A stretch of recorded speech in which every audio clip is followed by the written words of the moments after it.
Hello বন্ধুরা, সকলকে প্রতিযোগিতা ম্যাগনেট চ্যানেলে স্বাগত। আজকে আবারও একটি নতুন চাকরির বিজ্ঞপ্তি নিয়ে তোমাদের সামনে চলে এলাম। এখানে অষ্টম শ্রেণী পাস যোগ্যতায়, মাধ্যমিক পাস যোগ্যতায়, গ্র্যাজুয়েশন পাস যোগ্যতায়, এমনকি যারা কেবলমাত্র লিখতে এবং পড়তে জানেন তাদের জন্য এখানে কিন্তু শূন্য পদ রয়েছে। এটি দারুণ একটি খুশির খবর। এখানে তোমাদের যে বেতন সেটিও যথেষ্ট ভালোই পরিমাণ রয়েছে। আজকের ভিডিওতে এই ডিটেলস নোটিফিকেশানটি নিয়ে আলোচনা করব। এখানে তোমরা কিভাবে আবেদন করবে, এখানে তোমাদের কত বেতন দেওয়া হবে, তোমাদের বয়সসীমা কী হওয়া প্রয়োজন ইত্যাদি নিয়ে ডিটেলসে আজকের ভিডিওতে আলোচনা করব। ডিটেলস ভিডিওটিতে যাওয়ার আগে তোমরা চ্যানেলে যারা নতুন দর্শক তারা চ্যানেলটিকে সাবস্ক্রাইব করে রাখতে পারো। তো চলো প্রথমে আমি নোটিফিকেশানটি ওপেন করে নিই, তারপর বিস্তারিত আলোচনায় আসছি। দেখো, ডিটেলস নোটিফিকেশানটি ওপেন করে নিয়েছি। তোমাদেরকে বলে রাখি, এখানে একটি অ্যাপ্লিকেশন ফরম্যাট দেওয়া রয়েছে, সেই ফরম্যাটটি ফিল আপ করে তোমাদেরকে এখানে জমা দিতে হবে। তো তোমরা সেই অ্যাপ্লিকেশন ফরম্যাটটি কীভাবে ফিল আপ করবে সেটি একবার দেখে নাও। প্রথমে দেখো, ডান দিকে একটি বক্স দেওয়া রয়েছে। এই বক্সের মধ্যে তোমরা একটি তোমাদের সাম্প্রতিক সময়ের কালার পাসপোর্ট সাইজ ফটোগ্রাফ দেবে এবং সেই ফটোর ওপর নিজেদের সিগনেচার কিন্তু করে নেবে। এরপর দেখো বলা রয়েছে in response to your advertisement vide memo number. এখানে মেমো নাম্বার, ডেট এগুলো পরপর দেবে। নোটিফিকেশানটিতে এগুলো সমস্ত রকমের কিছু মেনশন কিন্তু করা রয়েছে, সেগুলো দেখে দেখে এখানে লিখে নেবে। এরপর তুমি কোন পোস্টের জন্য আবেদন করছো সেই পোস্টের নাম এখানে দিতে হবে।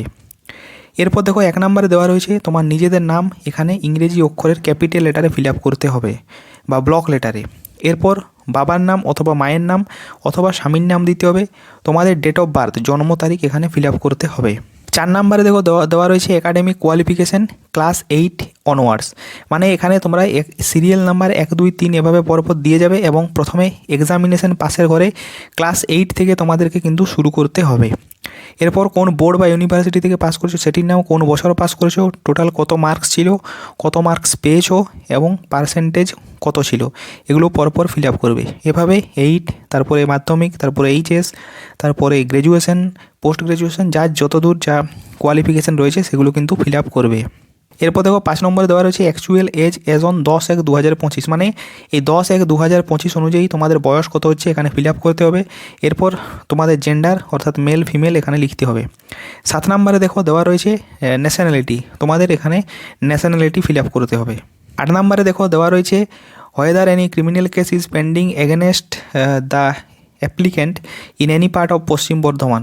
তো এখানে যদি তোমাদের এগেনস্টে কোনো ক্রিমিনাল কেস পেন্ডিং আছে তাহলে এখানে ইয়েস করতে পারো, না হলে নো করবে, ঠিক আছে। অ্যাড্রেস ফর কমিউনিকেশান, তোমাদের অ্যাড্রেস এখানে দিতে হবে, কোন ব্লক বা মিউনিসিপ্যালিটি বা কর্পোরেশনের অন্তর্গত সেটি লিখতে হবে। এরপর তোমাদের পোস্ট অফিস, জেলা, পিনকোড এগুলি ফিল আপ করবে। 10 নম্বরে দেখো তোমাদের এখানে মোবাইল নাম্বারটি ঠিকঠাকভাবে পূরণ করবে। 11 নম্বরে ইমেল আইডিটি দেবে। এরপর তোমাদের পার্মানেন্ট অ্যাড্রেসের ক্ষেত্রেও মানে স্থায়ী ঠিকানার ক্ষেত্রেও ব্লক, মিউনিসিপ্যালিটি বা কর্পোরেশনের নাম, পোস্ট অফিস, জেলা এবং পিন নাম্বার দিতে হবে।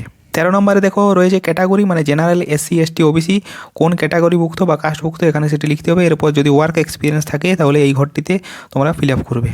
সবার শেষে দেখো রয়েছে ডিক্লারেশন, এখানে তোমাদের এই জায়গাতে ফুল সিগনেচারটি এখানে তোমরা করে নেবে, নিজেদের সাইন। এরপরে স্থান এবং ডেট বা তোমাদের তারিখটি এখানে ফিল আপ করবে।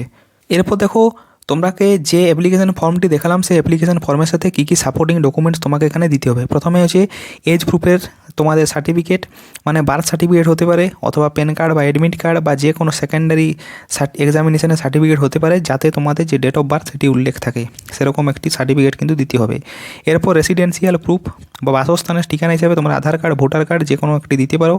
এডুকেশনাল কোয়ালিফিকেশান, তোমার এডুকেশনাল কোয়ালিফিকেশানের মার্কশিটগুলো দিতে হবে। এক্সপিরিয়েন্স সার্টিফিকেট যদি কোনো থাকে তার কপি দিতে হবে। এরপর দেখো কাস্ট সার্টিফিকেট, যদি কোনো নির্দিষ্ট মানে যেগুলোতে রিজার্ভেশন কাস্ট রয়েছে সেগুলো থেকে যদি হও তাহলে তার সেই কাস্ট সার্টিফিকেট লাগবে। এরপর মোবাইল নাম্বার এবং ভ্যালিড ইমেল আইডি সেটি কিন্তু উল্লেখ করতে হবে। আর 2টি কালার পাসপোর্ট সাইজ ফটোগ্রাফ কিন্তু এই অ্যাপ্লিকেশান ফর্মের সাথে কিন্তু দিতে হবে। এরপর দেখে নাও এখানে কী কী পোস্ট রয়েছে। এবং কোয়ালিফিকেশন এবং বেতন তোমাদের কত দেওয়া হবে। প্রথমেই যে পোস্ট রয়েছে সেটি হচ্ছে সুপারিনটেন্ডেন্ট ফর গার্ল হোস্টেল। এখানে কেবলমাত্র মহিলা ক্যান্ডিডেটরাই আবেদন করতে পারবে। এখানে একটি ভ্যাকেন্সি রয়েছে। এর জন্য কোয়ালিফিকেশন কিন্তু গ্র্যাজুয়েশন পাস হয়ে থাকতে হবে। এখানে প্রত্যেক মাসে 15,000 টাকা করে বেতন পেয়ে যাবে। দ্বিতীয় রয়েছে সুপারিনটেন্ডেন্ট ফর বয়েজ হোস্টেল।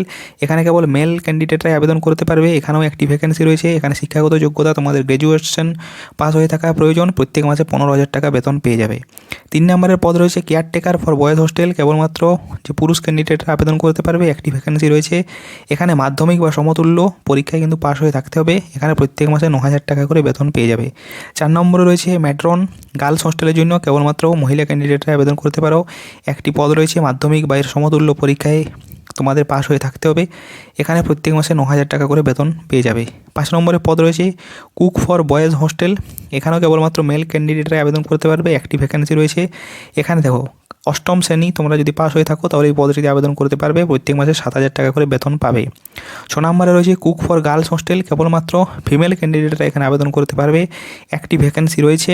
এখানেও যদি তোমরা ক্লাস 8 পাস হয়ে থাকো আবেদন করতে পারবে। প্রত্যেক মাসে 7,000 টাকা করে বেতন পেয়ে যাবে। এরপর দেখো 7 নম্বরে রয়েছে হেল্পার ফর বয়েজ হোস্টেল। কেবলমাত্র মেল ক্যান্ডিডেটদের জন্য একটি ভ্যাকেন্সি রয়েছে। 8ম শ্রেণী পাস যোগ্যতায় প্রত্যেক মাসে 5,000 টাকা করে বেতন পাবে। হেল্পার ফর গার্লস হোস্টেল কেবলমাত্র ফিমেল ক্যান্ডিডেটদের জন্য একটি ভ্যাকেন্সি রয়েছে। 8ম শ্রেণী পাস যোগ্যতায় এখানেও প্রত্যেক মাসে 5,000 টাকা করে বেতন পেয়ে যাবে। এরপর 9 নম্বর রয়েছে দারোয়ান কাম নাইট গার্ড। এটি কেবলমাত্র মেল ক্যান্ডিডেটদের জন্য একটি ভ্যাকেন্সি রয়েছে। এখানেও 8ম শ্রেণী পাস হয়ে থাকতে হবে এবং 6,000 টাকা করে প্রত্যেক মাসে এখানে কিন্তু বেতন পেয়ে যাবে। এবং আবার রয়েছে দারোয়ান cum night guard for boys hostel. এটিও কেবলমাত্র মেল ক্যান্ডিডেটদের জন্য। এখানেও একটি ভ্যাকেন্সি রয়েছে। 8ম শ্রেণী পাস যোগ্যতায় প্রত্যেক মাসে 6,000 টাকা করে বেতন এখানেও পেয়ে যাবে। 11 নম্বর রয়েছে কর্মবন্ধু। এটি কিন্তু পার্ট টাইম বয়েজদের জন্য, কেবলমাত্র মেল ক্যান্ডিডেটদের জন্য। এখানেও একটি ভ্যাকেন্সি রয়েছে। এখানে দেখো কেবলমাত্র তোমাদেরকে কিন্তু লিখতে এবং পড়তে জানা চাই। এখানে প্রত্যেক মাসে 5,000 টাকা করে বেতন পাবে। আবার কর্মবন্ধু গার্লস হোস্টেলের জন্য এখানেও একটি ভ্যাকেন্সি রয়েছে। এই ভ্যাকেন্সিটি কেবলমাত্র ফিমেল ক্যান্ডিডেটদের জন্য।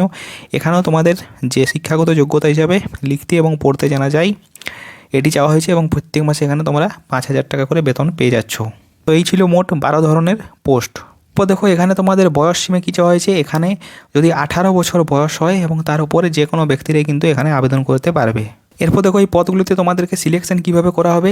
এখানে দেওয়া রয়েছে সিরিয়াল নাম্বার 1 থেকে 4 পর্যন্ত, অর্থাৎ গার্লস এবং বয়েজ হোস্টেলের যে সুপারিনটেন্ডেন্ট, গার্লস হোস্টেলের ম্যাট্রন এবং বয়েজ হোস্টেলের কেয়ারটেকার, এই 4টে পদের জন্য এখানে 65 নম্বরে তোমাদের রিটিন টেস্ট থাকবে, যার মধ্যে ইংরেজি, বাংলা, এরপর অ্যারিথমেটিক এবং জেনারেল নলেজ থাকবে।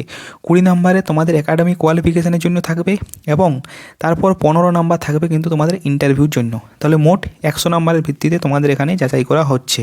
এরপর দেখো বাকি যে পদগুলো রয়েছে, অর্থাৎ সিরিয়াল নাম্বার 5 থেকে 12, এই সমস্ত কিছু পদের জন্যই এখানে তোমাদের ওয়ার্ক এক্সপিরিয়েন্সের জন্য রয়েছে 30 নাম্বার এবং ইন্টারভিউর জন্য রয়েছে তোমাদের 20 নাম্বার। তাহলে এখানে মোট 50 নম্বরের ভিত্তিতে তোমাদের যাচাই করা হবে।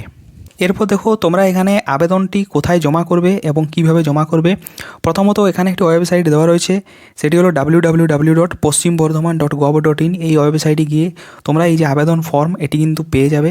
সেটি সম্পূর্ণভাবে নির্ভুলভাবে ফিল আপ করবে এবং একটি এনভেলাপের ভেতর সেটি ঢুকিয়ে তার সাথে যে সাপোর্টিং ডকুমেন্টসগুলো আমি আগেই বলেছিলাম, সেই সমস্ত কিছু সাপোর্টিং ডকুমেন্টস তোমাকে কিন্তু তার সাথে তার জেরক্স কপিগুলো দিতে হবে। এরপর সেই এনভেলাপের ওপরে তুমি কোন পদের জন্য আবেদন করছো সেটি কিন্তু লিখতে হবে। এই যে কথাটি দেওয়া রয়েছে এটি লিখতে হবে application form for the post of dash. এই ড্যাশ যে অংশটি রয়েছে সেখানে তুমি যে পদটির জন্য আবেদন করছো সেই পদের নাম কিন্তু লিখতে হবে। এটি কিন্তু এনভেলাপের ওপর তোমাকে লিখে দিতে হবে। তো এই এনভেলাপটি তোমরা এখানে দেখো দেওয়া রয়েছে, তোমরা কোথায় জমা দেবে। এই একটি ড্রপ বক্স রয়েছে, এই ড্রপ বক্সটি রাখা থাকবে office of the sub divisional officer Durgapur. এই দুর্গাপুরে যে সাব ডিভিশন অফিস রয়েছে সেখানে রাখা থাকবে।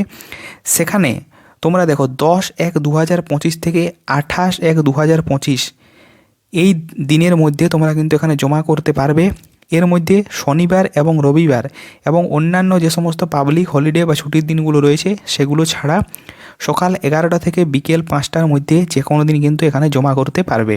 এরপর দেখো এখানে একটি গুরুত্বপূর্ণ কথা বলা রয়েছে যে এই যে অ্যাপ্লিকেশন ফর্ম সেটি কিন্তু নিজে গিয়ে তোমাদেরকে ড্রপ বক্সে জমা দিতে হবে। পোস্টের মাধ্যমে বা অন্য কোনো উপায়ে যদি তোমরা সেটি জমা দাও তাহলে কিন্তু তোমাদের যে অ্যাপ্লিকেশন ফর্ম সেটি কিন্তু ক্যান্সেল হয়ে যাবে। তো এরপর দেখো এই যে অ্যাপ্লিকেশানটি তোমরা যদি ইন্ডিয়া সিটিজেন হয়ে থাকো, ভারতীয় নাগরিক হয়ে থাকলে এখানে কিন্তু আবেদন করতে পারবে।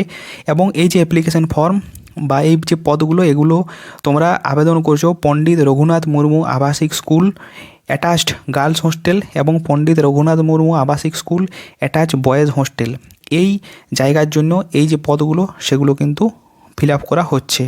তো তোমরা যদি এই ফর্মটি ফিল আপ করো তাহলে নোটিফিকেশানটি ডাউনলোড করে প্রথমে পুরোটি একবার সম্পূর্ণ ভালোভাবে পড়ে নেবে, তারপর ফিল আপ করবে। তো আজকের ভিডিওতে পর্যন্তই। ভিডিওটি যদি ভালো লেগে থাকে একটি লাইক করো, চ্যানেলে যদি নতুন দর্শক হয়ে থাকো চ্যানেলটি সাবস্ক্রাইব করে রাখতে পারো।